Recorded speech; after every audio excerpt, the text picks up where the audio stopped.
Good evening, my fellow citizens. This government, as promised, has maintained the closest surveillance of the Soviet military buildup on the island of Cuba.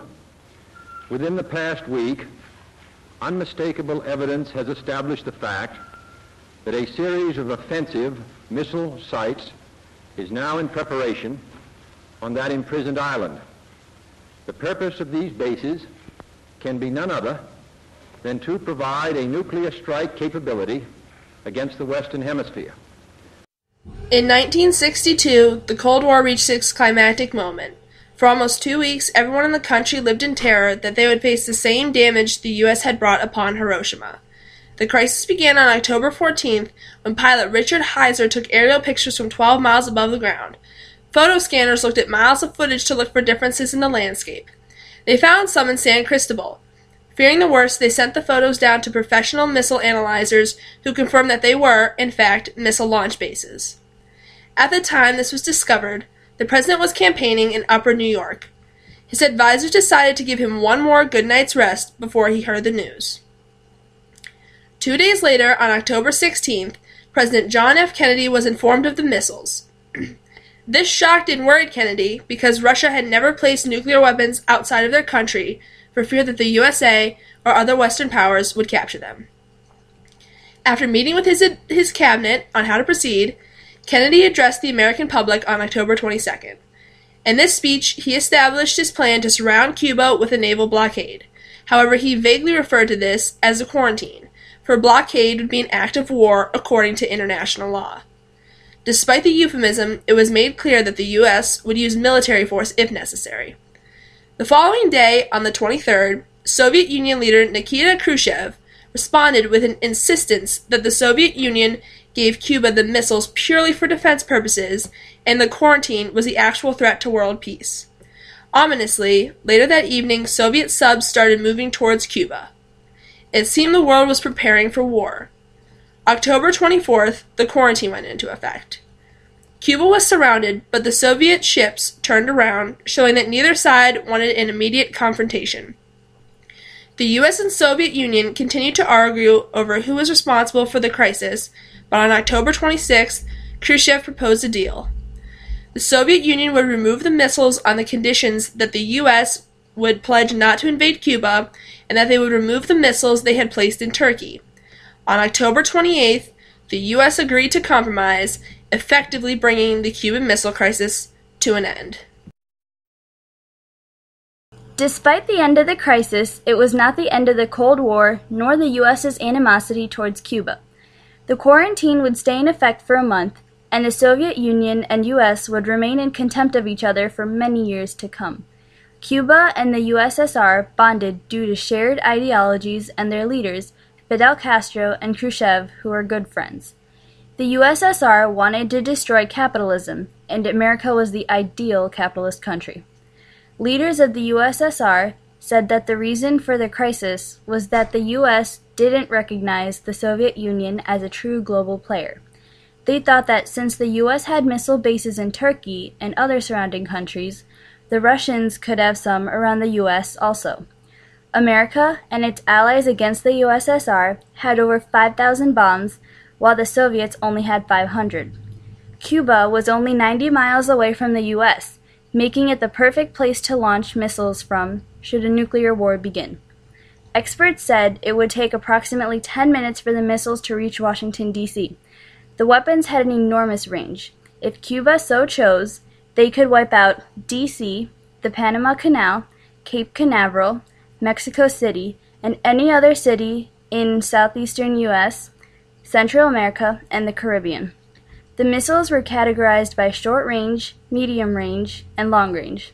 Altogether, much of the Western Hemisphere could have been destroyed with their bombs that were 66 times more powerful than the one dropped on Hiroshima. The Soviet Union made the argument that they gave Cuba such power because of Operation Mongoose, an American operation that tried to encourage the Cubans to overthrow their dictator, Fidel Castro, turning the Cuban government against the U.S. For the people living in this time, it became obvious they were living on the brink of a nuclear war. A UN aide described it as the first real, direct confrontation between the superpowers, and we all feel pretty powerless.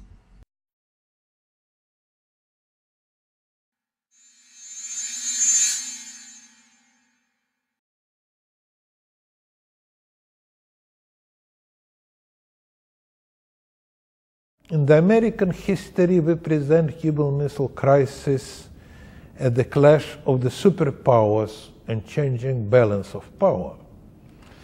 And it was impossible to change balance of power in this way, because American superiority was too big. America at that time has 159 ICBM and about 2,500 strategic bombers that could attack Soviet Union. Soviet Union had only 24 ICBM. So would you add 50 missiles in Cuba, it will not change. Each great power have their obligation to protect all their allies. They're far or close, they're important or they're not important. And when Castro, after Bay of Pigs, declared officially that he joined the Soviet bloc, he put this obligation on my father's shoulders. And through this, the Cuba became to the Soviet Union the same as the West Berlin to the United States. Useless small piece of land, very deep inside hostile territory. But if you will not protect the small piece of land, you will lose your face. Your allies would not trust you. So you have to do it. So Khrushchev decided to send missiles there at the diplomatic signal. Don't invade Cuba, we are serious.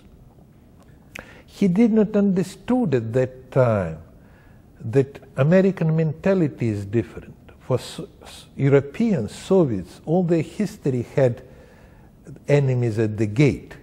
So additional American missiles or Italy or Turkey did not change more. They only replaced Germans' armies, and Germans' army replaced Napoleon armies or Austro-Hungarian armies or Turkish armies. For Americans, each such threat was like a shock. And here, because it was the psychological crisis, Americans thought that it is end of the world.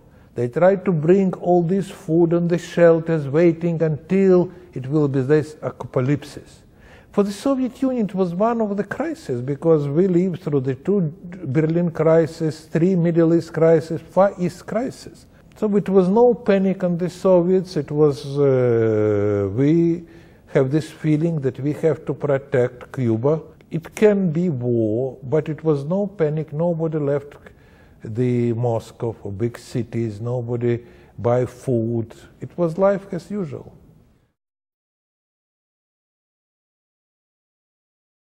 Anything. We're just sitting there waiting, they're ready to go. And to us, it was kind of like, once that experience was over, and we were expecting to go, and we're at the end of the runway with the engines running, and then they recalled us.